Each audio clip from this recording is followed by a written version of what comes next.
All right, good morning. Welcome to After Action Studios. We have a very special guest here today, and I'm so excited she can be here today. Kelly Campbell from Folds of Honor. Kelly, how are you? I'm doing good. Thanks for having me. Yeah, not a problem.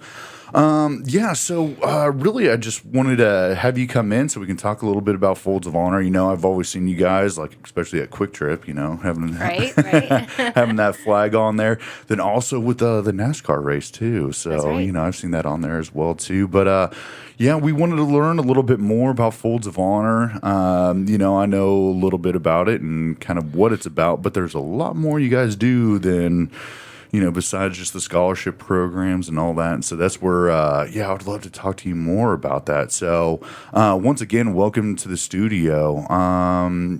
Let's kind of just really dive into it. So, do you mind introducing yourself and giving us a little background on yourself? Yeah, morning. So I'm Kelly Campbell, Goodnow. I recently remarried, so my name has changed, and Oh, yeah, it's all good now. congratulations. I like to say. So I work here in Kansas City with Folds of Honor, the Kansas City chapter, and we are a 501c3 nonprofit organization providing scholarships to the spouses and children of fallen and disabled military. So last year in 2019, we awarded 4,500 scholarships nationwide. That's $23 million in scholarships. Wow. I think it's huge. That's a lot. That's a lot, and yet we still have a gap. It's that much, but the need is still greater than that. And so, I want to see that gap close. So that's why I'm here. Yeah. Yeah, well, there's a huge, deficit within that as well, too, that I've noticed. It's like, when I went back to school, your GI Bill doesn't cover everything.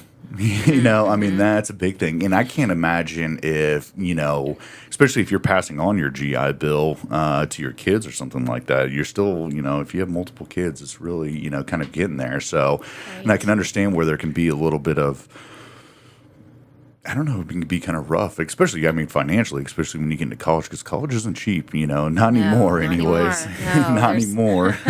And I haven't even gotten to that. My oldest is 16, and I'm just starting to realize that's around the corner. Oh, wow. But there's a high percentage of it's the family members, it's the spouses and children that really get left behind, and so many aren't even eligible for any government assistance for education. And so, so Folds of Honor fills that gap. We look at it's completely based on disability or loss of life, and it's not income based or anything else. And so we just look at that eligibility, and then we fill the remaining need. So the unmet need. Yeah, well, that's a huge thing that I've always noticed was there's a lot of always stipulations when it comes down to receiving grants or something like that, and being able to have it just disability based rather than income based because there's some families out there that are okay financially going through there, but if you have 2-3 kids or something like that can definitely put a strain on really options for your kids that are going out there. Yeah, So that's definitely a huge thing. These are families that just deserve our help. It shouldn't matter. It shouldn't matter, income based or anything. They served, and now we're here to serve them for that, for what they've given us. Our motto is honor their sacrifice, educate their legacy, and that's what they're doing. And I get to share that from the standpoint of someone who's experienced it. So I can tell you without a doubt they're doing what they say. And that means a lot to me to be able to tell people that this is the real deal. Yeah. Do you mind if we talk a little bit about your background and how you got involved with Folds of Honor? Yeah. So in January 2016, I was a Marine's wife. 15 years we'd been married. We were in Hawaii. Semper Fi. And 4 small children. And my husband, Major Sean Campbell, was killed in a helicopter crash with 11 other Marines. We were devastated. Just overnight, my whole life changed. And in the military, suddenly I lost my husband, and then I lost my home and my community and my way of life, my roles as Marine's wife and volunteer and all the things I did before, homeschool mom. Everything changed. We had to give our pet fish back to the pet store, and just overnight we're leaving Hawaii and coming to Kansas to stay with my family, and completely lost. And it was a couple months later that Folds of Honor came along and made it possible for me to put my kids in an amazing little private school. And that really was our start here in Kansas City. That was when I decided to stay and make it home, and it has been. And they've had our backs ever since. And so that just sort of snowballed into me becoming more involved in speaking and sharing that story. And and at first they asked me to share my story, and I said, no way. I don't speak. I will show up to things and volunteer and smile and wave and whatever, but I'm not a speaker. And then a month later, I was speaking to 100 people, and I still don't know how it happened. But that was when I realized that getting to do that meant I was getting to say thank you, and I was getting to pass it on to other families. Really, how could I say no to that? So here I am, and so it just has grown and grown, and now I work full time for Folds here.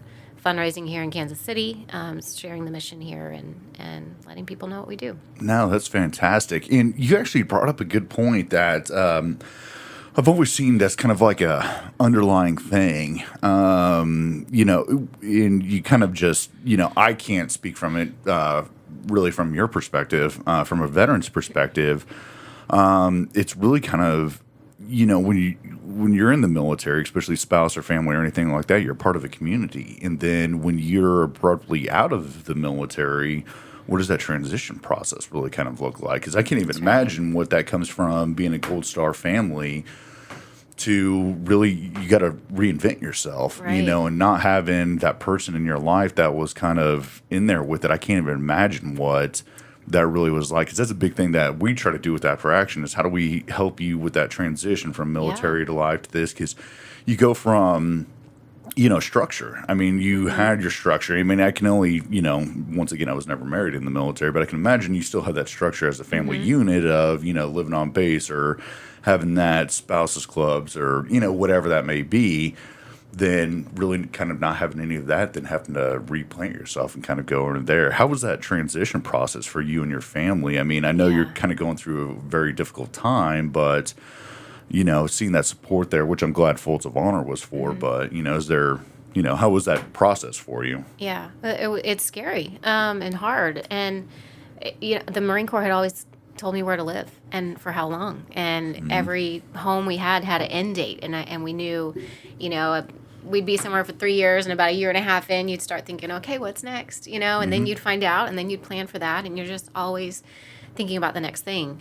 And we really tried hard to dig in deep where we were at and make that home. And that even when it was going to be 9 months or a year, we made it home, and we made really close friendships. And I realized after losing Sean that was what all those people we had said goodbye to, we really hadn't, because they all showed up, Yeah, absolutely. That's the military. And so, you're still part of this beautiful, amazing, supportive community, and yet your address changes, your job changes, your children's school changes. And, for us, we were so far. We were in Hawaii, and so it was just a long process. All of our belongings went into storage for, I think we didn't see them for almost a year. And, it's my children's home. And so it's hard. And then you transition to the civilian life and literally started over. Every single aspect of our life changed. And, I homeschooled my kids, and there I was all of a sudden, like, what do? I can't homeschool anymore. I don't even have a home. And do I just plop them all into different public schools? Trauma upon trauma, I can imagine. And so that's where being able to put them in that little private school where they were all together under one roof, and they had small classes and teachers who were just more than teachers. They became our family, and it was through our school that we found our new church and new sports teams and decided where to live. I had never had the option to pick my own zip code. And there I was. And so it's tough, and that's what the spouses and children go through. Not just in loss, but just in moving, just in general. Their life is following that service member around and being told, here's what you're going to do. Oh, yeah. Well, I mean, that's where I've always, it's the families especially. I mean, you guys serve just as much as we do. It's going through, having to take orders and traveling around and all that, because I can't even imagine what that would be like. Because I always told myself when I was active duty, I was like, I'm never going to get married, because it's just the way that I was going to be, because I can imagine that. Yeah, it would be a lot. And I can see that definitely being a strain of just having to pick up and move and all this. But I guess the good thing is that everywhere you move, there's a community there for you that have kind of gone through it and all of that. And so that's where I'm really kind of glad to hear that, even after everything happened, you really could find your community here in Kansas City again, Right. through Folds of Honor. Was that kind of just a scary experience coming from here and then really kind of meeting a new community here? Yeah, I mean, I came here because my parents lived here. I grew up in Texas, so this wasn't home. I had visited, but I didn't know a soul, and thankfully, just the world is a better place than people like to make it out to be, and we just were really loved and cared for and provided for, and then especially with our school and I had people from Folds of Honor reach out to me. I was connected to it through a friend. I hadn't heard of it before. And then the more I got to every single person I talked to was just, it's a family. It's not a nameless, faceless organization. It's a family. And that goes for recipients and donors alike. It's just, it's this beautiful family of everyone you meet. They're amazing. Yeah, I mean, that's what I'm kind of curious about. It's just, I'm the type of person that I try to find the silver lining in everything of what's happening, and really being able to get connected to other families that have gone through similar experiences. I mean, that's got to be kind of a relief inside of itself that let me kind of frame this a little bit too. So a little bit on my background, I got hurt in '05 and '08, 2009. I tried to take my own life, and there was a long time that I always just felt that it was just me. I felt very alone, very socially isolated.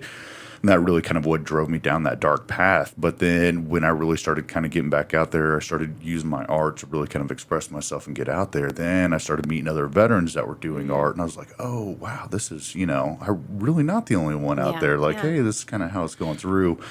I mean, I think there's got to be a little bit of something, there to like, and especially I just can't even imagine just having kids of what that would be like, through that, but meeting other spouses and all that. I mean, that's got to be somewhat nice to have really kind of that support group really within that community of Folds of Honor. Yeah, they say it's the club nobody wants to be in. Yeah.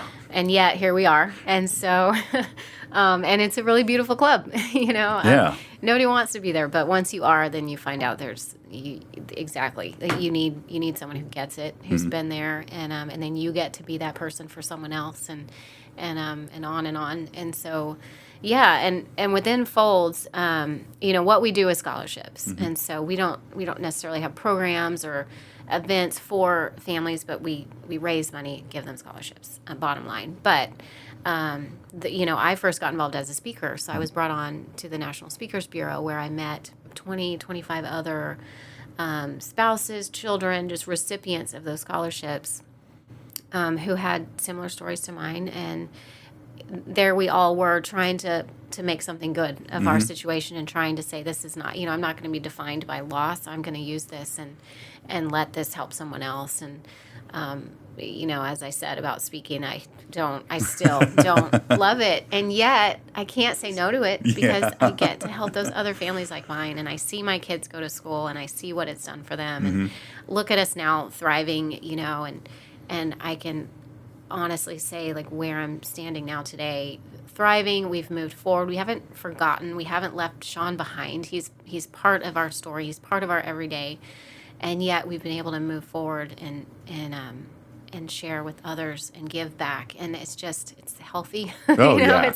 It's what we all need, is to be able to move forward in a healthy way, not burying it all. Yeah. You have to bring it with you, but that's what we're able to do for each other. So. Absolutely. Well, and that's a big thing that I've learned to deal with trauma, was being able to talk about it. It's something that I wasn't very good at the very beginning of it, but I realized that I had to go out there and tell my story to help other veterans out, so they could realize that, hey, you're not the only one that's, having these experiences or issues or anything like that. We can build a little community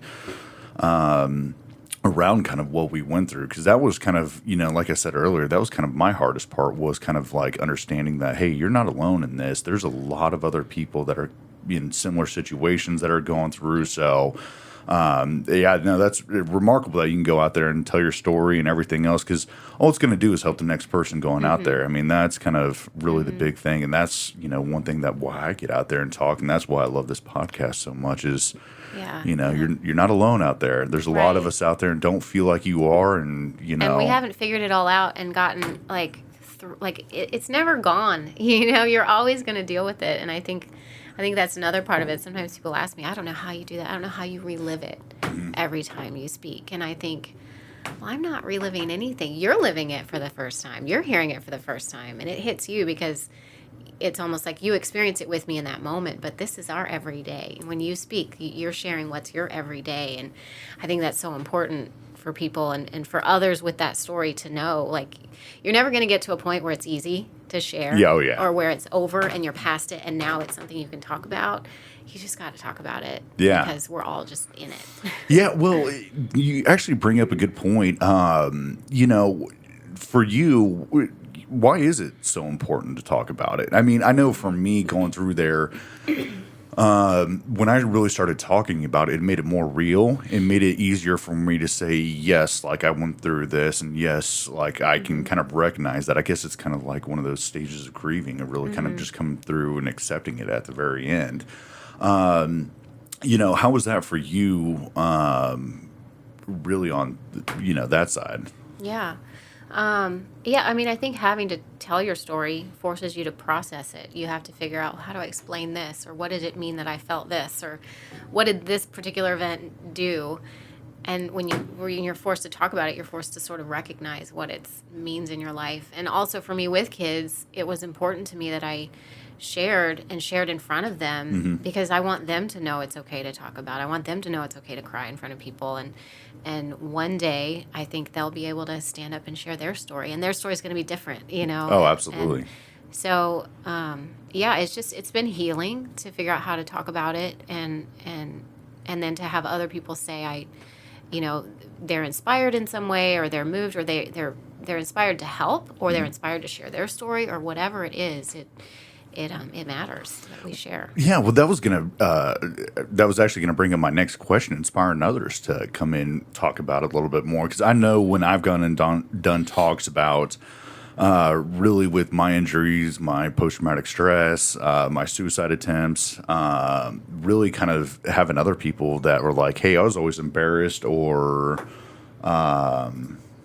really kind of always embarrassed that I try to do this or whatever else, and when I realized that, hey, it's not, it's not embarrassing. It's something that really happened to me and whatever's going through. And then, having a veteran come up to me and it's like, hey, can we sit down for an hour and, just chat about that? Then they start telling me I was going through that same thing of, I was drinking a fifth of whiskey every night and taking all these pills and all this. And then they really kind of started formulating their story. But out of that story, though, what I really started figuring out, part of the reason why I started After Action Network is, what are you doing post that? Post that, really what got you back into the saddle, I guess, is kind of the best way. For me, it was art. For others, it was, riding horses. Others, it's golf or whatever else like that.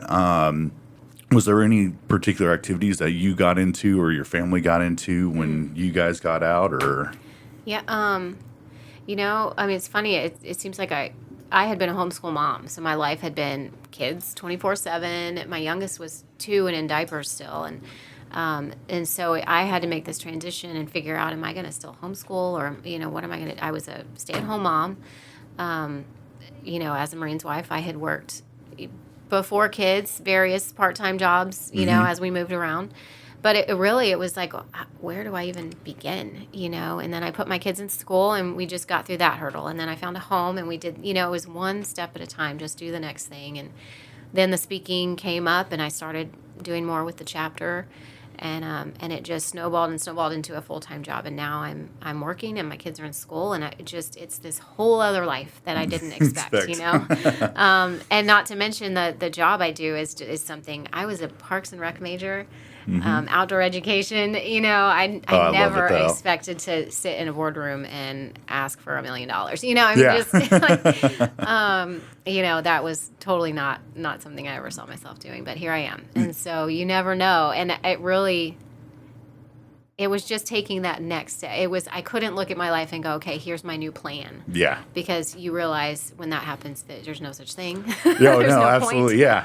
I didn't know how to plan anymore, but I knew how to just do the next thing. And so Oh, I yeah. just kept doing the next thing, and it led me here. So Well, I'm glad you brought that up because that's really kind of what I've done and what I try to do with veterans here is, how do we open up those doors? Because it's easy for veterans, and I'm sure it's easy just for you to shut doors and just kind of close yourself off. But really being able to start opening up doors and going through new experiences, because that's where when I was, I was in the Marine Corps and going through, Marine Enlisted Commissioning Education Program. I loved being a Marine. I was like, oh, I'm going to make this a career. I'm going to go from enlisted to officer, and I'm going to do this. And one day it was like, nope, you are completely done. And then it was just kind of like, wow, what am I going to do with the rest of my life going through there? And that's when I really just started shutting down and all that. And that's when I really started having those issues.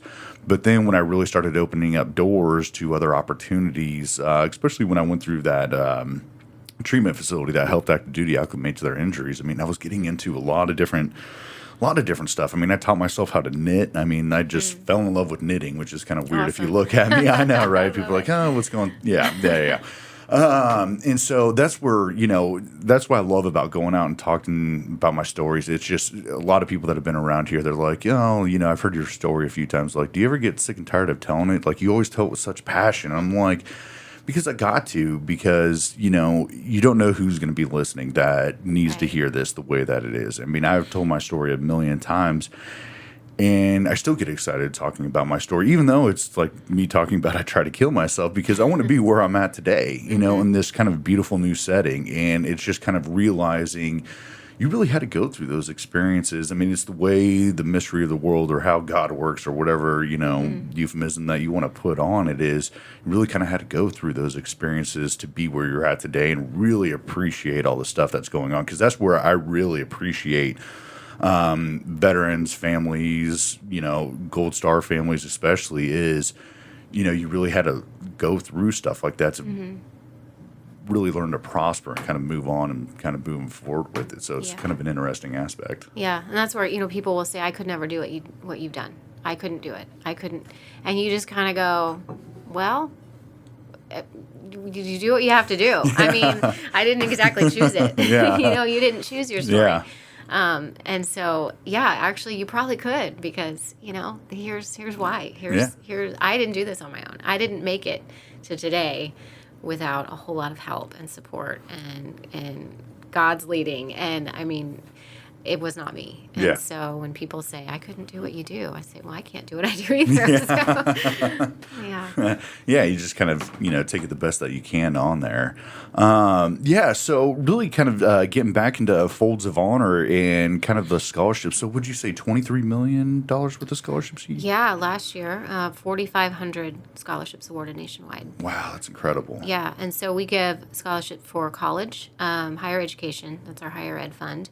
We also have a children's fund, and that's where Folds of Honor for me really filled a gap, because Sean died. I had a 2-year-old in diapers. I was not concerned with college. Yeah. My oldest was turning 12. I had a boy just becoming a man without his father, and I had a baby boy that I had to get, I had to raise completely on my own. And so when that happens, there's actually a lot of support for college, right away. Organizations sort of jump in and say, hey, we're going to be here for you.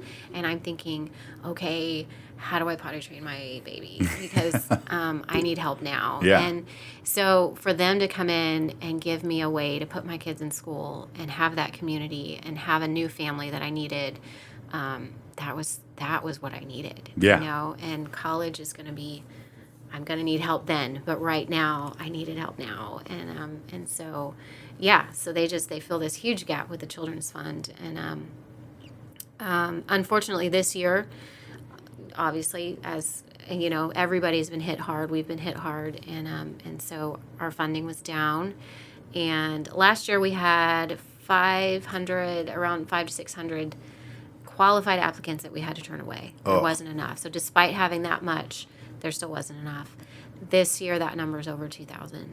Oh, wow. And that breaks my heart. Yeah, that is. Yeah. So, and next year, what are we looking at next year? And so that's, it's important that people know that need is still there, and those families are being hit by COVID, Yeah. just like the rest of us. And so we started a campaign here in Kansas City called Operation 6-8. Last year, of those 4,500 scholarships, 68 of them were in the state of Kansas and the Kansas City, Missouri area. That's what our chapter footprint. Kind of that funky Kansas City. It's tricky, yeah, because we're not just Kansas, Yeah. we're Kansas City, Missouri, and all of Kansas. And so those 68 students are considered our legacy scholarships. So when they come back the next year and need next year's funding, because you reapply every year, we don't want to turn them away. Once we say we've got your back, we want to continue to have your back. And so our goal is to fund those legacy scholarships at least, if not more. And that's what this year's scholarships were. They were legacy scholarships. And so next year we're saying we're going to not let them down, and we're going to raise enough to at least cover those. But we really want to cover more than that. And we want our chapter to be able to raise money to cover students in other states, that don't have the fundraising that we do. And so right now we're running Operation 6-8, which equals $340,000 in scholarships, 68 scholarships. And we hope to raise that between now, we started 4th of July, between now and Veterans Day. And it's really just a virtual program. We have it's on kansascity.foldsofhonor.org. You can go and read about it and donate. And we'll have some smaller events coming in the next few months as we can. Yeah, with everything. Yeah, so that's really our push now, is just to let people be aware. We're still here. We're still committed, and our mission hasn't changed. Yeah. It won't change. Yeah, well, that was actually going to be my next question. What have you seen on the pandemic side? I mean, because I know we're kind of in the same boat too. Just kind of, the opportunities weren't there like they were last year, just because with everything going on. Have you seen really? I mean, just from a school perspective, because that's where I've been kind of sitting there, like, and it's kind of an interesting aspect of you being a mother, like, what are your kids doing? Yeah. It's like, I got nephews that are like, are you going back to school or not? And like, Right. I know my sister-in-law's ripping out her hair. It's been the longest spring break ever. Yeah. They came home for spring break, they never went back. So actually my kids are going back this week on Thursday. And I cannot. I mean, I think this may be the first time in their lives they're truly excited to go back to school in person. They gotta miss all their friends, and they miss their friends. They miss their routine. Even though they don't realize that's what they're missing. Their activities. Just, I mean, everything ended, and especially seeing friends. And the few times I've been able to see them around each other, my 6-year-old just had a birthday, turned 7, and we were able to have 3 friends come to the pool. We couldn't do a big party, but I was like, we'll just get 3 kids there, and it was like, it made his year to see kids. Well, I was gonna say, you just got married too, so and we got married, and I got married. So we were gonna get married in April, couldn't do it because of everything coming, and so we just said, you know what? Just do it this week, and so we got married. We moved into a new house, blended families. My husband has a daughter, so now we have 5 children, and then we never left. So there we were, like, we are. Just move in with your 5 kids and never leave. So and that's another reason I'm so blessed by our school, because they really did a phenomenal job with transitioning to online school in the spring. They really helped the kids not fall behind, and now they're going back in person, and we're just fingers crossed. Yeah. How's that been on Folds of Honor? I guess not just Kansas City. I don't know if you can speak over, nationally what you guys do coming from the pandemic, because, I mean, there's just got to be a lot of those students that just no clue what's going on. I mean, So, I can't necessarily speak to details of scholarship awarding, but I know it's tricky this year, especially with not knowing when schools are going back, or how, tuition is changing, or that was that was going to be my question. Is So the good thing with Folds, they work directly with the institutions to pay that bill. So we don't send the money to the family. We work directly with the accredited institution. So every dollar is going to that school when you give to Folds, and that's a good thing too. But so it's just going to take a lot more work on our part to work with each school and what they're doing and the students, and it's just sad, because I know just through personal connections and other families and what they've gone through, that these are families that have already been through so much. And now we've got students that lost their summer jobs, or lost their summer enrichment programs for school, or they had to leave school in the spring and didn't get a tuition reimbursement, And that's something happening to everybody, but in particular, our families, it's just one more hardship on top of so much hardship, Yeah, oh yeah, So, no, absolutely. Yeah, I mean, any way we can make it easier, I mean, that's what we really need to be out there doing. So whether that's coming in and help fundraise or coming and help fund scholarships for Folds of Honor, is going to kind of alleviate those pain points because you already got so much on your plate. So how can we take some of that off on Yeah. there? That actually brings up a good question. What is good for people out there that do want to get involved, maybe not have a lot of money to donate or anything like that, but, what are things that I'm sure that you've experienced help before in the past that can really kind of help alleviate some of those things that you get to take on? Because now you're recently, we're a single mother and everything else. What are some of the things that people could, ways to get involved to really kind of help people understand it better? I mean, Yeah. it's just there's somebody like you or me or anywhere in the community. How can we help make life a little bit easier for you? Yeah. Well, when it comes to Folds, Folds of Honor, you can become a wingman for $13 a month. And so I think that right there demonstrates it doesn't take a lot Yeah. to be involved and to make a difference. And it's easy to think, well, I only have $5 or $10 to give. That really, what's that going to do? But when 1,000 people give $5 or $10, it adds up, Oh, yeah. And we've really seen that this summer. We've had a boost in our wingman program with any monthly donation. If you give monthly, you're considered a wingman. You have those families' backs now, and you get to be involved, and you get to hear the stories, and you get to know that you are making a difference, that every little bit counts, especially now when we may not have people able to give those big checks they gave last year, but when we have a lot of people willing to give a little, Oh, yeah. No, it makes that's a difference. absolutely. So that, bottom line, just, to be involved that way, giving. And we have events in the community, you can kind of watch Facebook, Instagram, or our website and see when things are going on. Like this weekend at Bull Creek Distillery, Luke Hupp, a local musician, decided to put on a concert, and he has brought in sponsors and worked with the distillery, and it's going to be an amazing event, and we'll be out there with T-shirts, and they're going to do a dollar raffle at the door, and just not only the financial help, but that awareness, that getting people together, especially now when we're all desperate to get together. Yeah, no, absolutely. Just you get to come and be in person and hear music. But that community it means the world. And when people get involved as a donor or a supporter, you really get a lot of joy out of that. Oh, yeah. It means a lot to know you're a part of something bigger than yourself that's making a difference.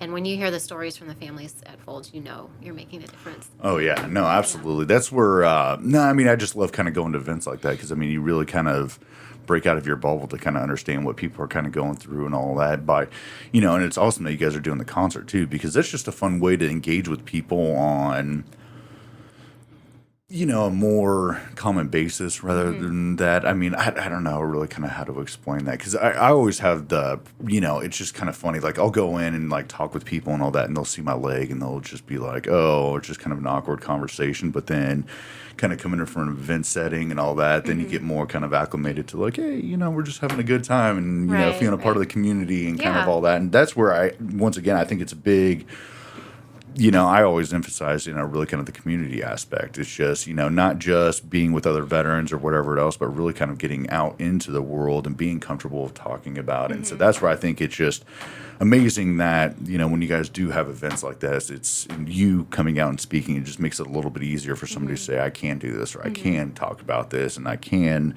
make it through. That's the biggest thing is I can make it through this. And that's really important for me. Yeah. So. And then maybe those people that, like you, when you speak, there's probably people that really care and really want to help, but they don't know how to ask. Like you said, it's awkward or they're not sure what's okay to ask. People, often I can tell they want to know more of the story. They don't know if it's going to hurt or, like how do they bring it up? And so to let people know in the civilian world that just haven't been around it, it's not their everyday. I forget that some people just, they haven't lived that everyday military life. It's very foreign. Oh, yeah. And so for them to have those questions answered and then to know it's okay to ask, it's okay to talk about it, or just be in that forum where they get to ask. that makes a big difference Big, in relating. yeah, I've always got funny stories about that because when I go do talks and like civilians around, I can tell like there's just something itching in the back of their mind of like I got to ask this question. I'm like, just ask, like no, like you're not like I do this all the time. Just ask your question. They're like, oh, okay, here we go. Now we'll start like, what was Iraq like, or what was this like? How did you deal with your leg, or what led up to, your suicide attempt and what happened, came out of that, or whatever else. I can always see kind of like itching in the back of their mind. I'm like, okay, let's do this. And so, but I mean, having events and having that community, once again, it just kind of makes it a little bit more comfortable and easier situation to go talk about it. And that's where, once again, I always highly encourage, people, yeah, it can be difficult, but you feel a lot better when you do talk about it. I mean, I always had that fear of people are going to look at me differently, of like, oh, they're going to pity me, they're going to do all that. And that really kind of wasn't the case. It was more, very outpouring of support in a different way than what I thought originally was going to be. So, I mean, that's what I hope that you've experienced in the past as well, too, was kind of overcoming that fear of talking about it, but then realizing support comes in a lot of different ways that you wouldn't expect. So Yeah, for sure. yeah. So one question I did have for you that I was always kind of curious about: what's the process like for families that want to get involved with Folds of Honor through the scholarship program? So applying for scholarships, So we have our scholarship window opens. It's February, March. And it's an online application. It's pretty simple. You just fill out the application. There are some essays. You're required to submit the appropriate documentation for disability rating or the death certificate or whatever. And it's an annual application. So I reapply every year for my kids. And then scholarships are awarded in the summer, around June, July. Usually they vet all those applications and then they go down the list, and every qualified application we want to try to fill. So so it's fantastic. It's pretty simple process. So they make it pretty easy for like you're saying, you work directly with the school, which I think is great, because I know when I went to college, every time I had to walk into the admin office, I was like, oh, here we go. And again, I'm not a college mom yet, and I know it gets so much more complicated at that level, and it's there's a lot of back and forth for the families, but we try to make it as simple as possible, and working directly with the school and filling that unmet need. And our scholarships are up to $5,000, everyone. So, and I think our average award is about $4,500. So, you apply, you sort of estimate or know your tuition, what it's going to be, or what the gap is going to be, and then that's what we try to fill. So yeah, no, that's fantastic. I mean, I know that support is greatly needed, especially just trying to walk through the steps of going to college. I mean, that's probably a big thing I'm sure that's a great thing within your guys' community as well too, on being able to have other families that maybe have already walked that path, that have, hey, my son graduated 4 years ago or whatever. These are the steps that you need to take. So I'm sure having that community is kind of... Yeah. I'm really glad others have done it before me, because I'm just going to say, okay, somebody spell it out. Tell me what to do. It just, again, you're a part of a community that has done it, has walked it, and can kind of help you step by step. And, it changes every year. And there's always some change happening to our tax laws or our school tuition thing, benefits. And just being a part of that family that can help you through it. And then, our recipients, whenever possible, we bring recipients to events or things to meet donors, to meet sponsors, for them to be able to share their story, and those donors to know who they're helping. And it just makes all the difference. It's personal. Oh, absolutely. And so, our recipients are real people with names and loved ones that they have lost or seen disabled, and that is honored. Yeah, no, absolutely. I think that's really, extremely, really important for people to go see that. I mean, obviously you want to see where your dollar's being impacted, but really kind of hearing each individual story out there. Because, every story is different that's going out there. And there's always a lot of other unmet needs that are out there too. And just being able to understand that and where we can kind of fill in gaps from there, I think that is a huge process. Huge process of, Yeah, I mean, really just kind of breaking out of your shell. I mean, yeah, from a civilian perspective too, just kind of understanding what's going through. Because I mean, a lot of people want to sympathize with it, but they really can't empathize with it. And so, how do we kind of understand that, see what's going on and what's happening? Because that was my biggest fear. And I was thinking about this a lot over the weekend, knowing that you were going to come in here. Was I mean, the pandemic. It's just like, what's going on with this? I mean, there's got to be a lot of things that. Oh, I can't even imagine. I mean, there's a lot of unintended consequences of this social distancing and social isolation, Right. stay-at-home orders, and wearing masks and all this. Then really started thinking about it. I was like, man, what about these kids that were supposed to go back to school? I mean, because that's the only thing that I can think of as well, too, is you're kind of depending on your kids going back to school because you have your routine kind of set up, but now they're kind of at home. Now it's just like, oh, Now like what? what now? Now what do we do? So that's why I'm probably sure you're glad your kids are going back to school on Thursday. Yeah. But you know, I mean, with come down to the college side of that too. Like, I mean, that's where I always kind of just sat there and I was like, oh wow, what's really going to happen with this? Because I mean, I know so many restaurant. You know, I mean, a lot of kids in college work in restaurants and bars and kind Right. of Right. everything else, and it's like, what are you going to do now? Yeah. So. Yeah. Yeah. Yeah. Well, so coming back to the scholarship side of things, we kind of talked about the process through there. Um, really, what I was kind of curious about is, you know, especially the kids that are going through there, what's kind of, I don't want to even say, what's kind of like the metrics that you guys go on of like the, you know, kids going through graduation rates, and I mean, I'm just kind of curious. I mean, it's got to be a huge help and support system for people, you know, the kids going through the program. Yeah, and that's something I think we're working now on, being able to show numbers and graduation rates and just share those success stories.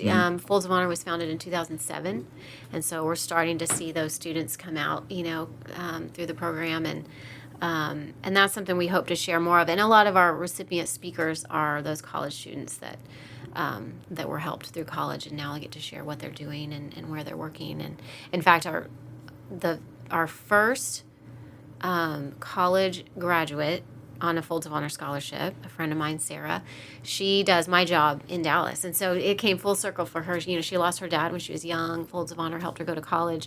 Now she works for Folds of Honor. Oh, that's really cool. Yeah, and so it's just, there's so many beautiful stories, and these are special kids. They've been through stuff most kids don't go through in that, in their young lives. And so they just have a different perspective on life, and they, to hear them speak and share. I know it's encouraging for me because I've got young children that I hope get to that point one day where that's their story, and they can share how they receive that help and hope, and now they get to share it. And it's encouraging to see these kids come through. And Absolutely. See, and that's got to be kind of a cool feeling as well, too. Now that I'm thinking about it more, because, say, somebody here from Kansas City who wants to go to, Texas State, or I don't know what schools in Dallas, but anywhere, they already have kind of a support structure already there. If you want to go out of state or kind of whatever else, then I got to think of, on the flip side too, with being an empty nester, you could have other families around there as well too. So I think that's kind of an interesting thing. Is that something that you guys do often? Because I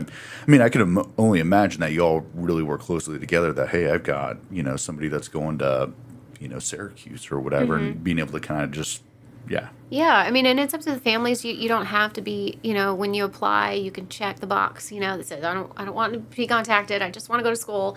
But most don't, and so we get to involve them in events and things going on in the area, and welcome them out and introduce them to donors, and there's just like as we know each other because of this crossover in all these veteran service organizations, that it is a broader community, and so then we get to meet. And find out about other programs and other things available because of being in that community and being willing to just be out there and share who you are, and here's my need, and it's amazing what you find out, and like you said, you're not alone. No, absolutely. Kind of going back to just another kind of scholarship question that I had, and this will be hopefully if anybody's listening that needs to understand. Is there any stipulations on the scholarships? Like, do you have to go to a state school, or can it be really kind of across the board? Accredited school, state school, private school, trade school.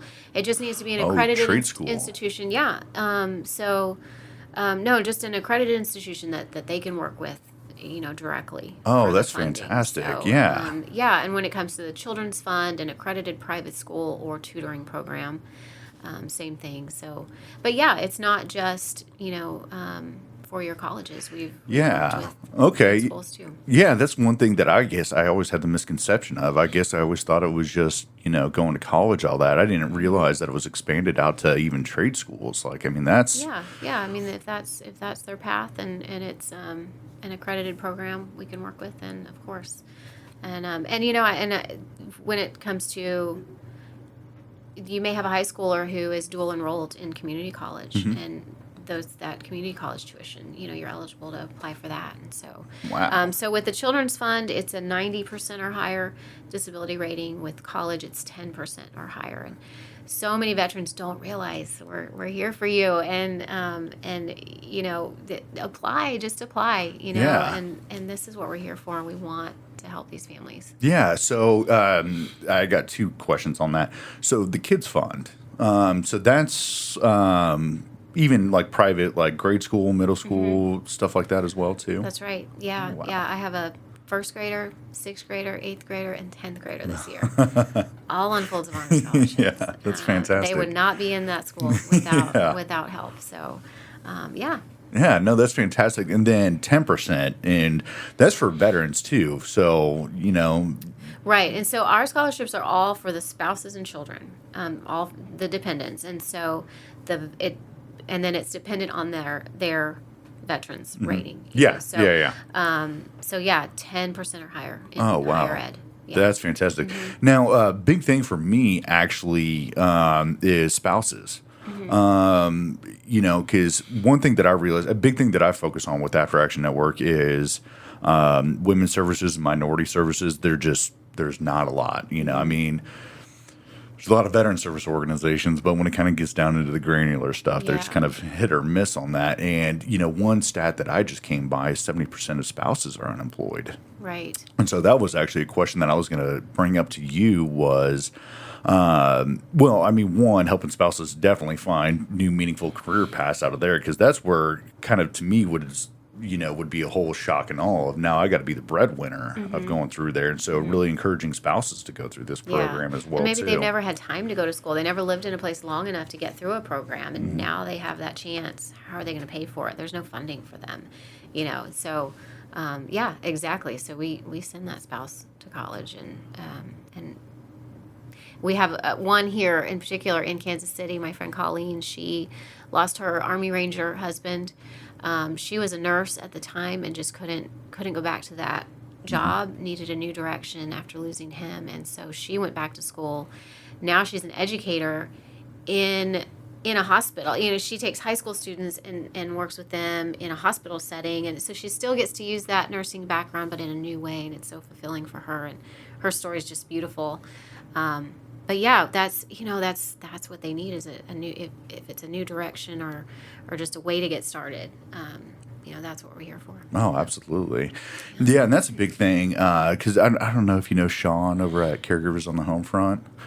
Yes. Well, I know I've heard of the organization. Yeah.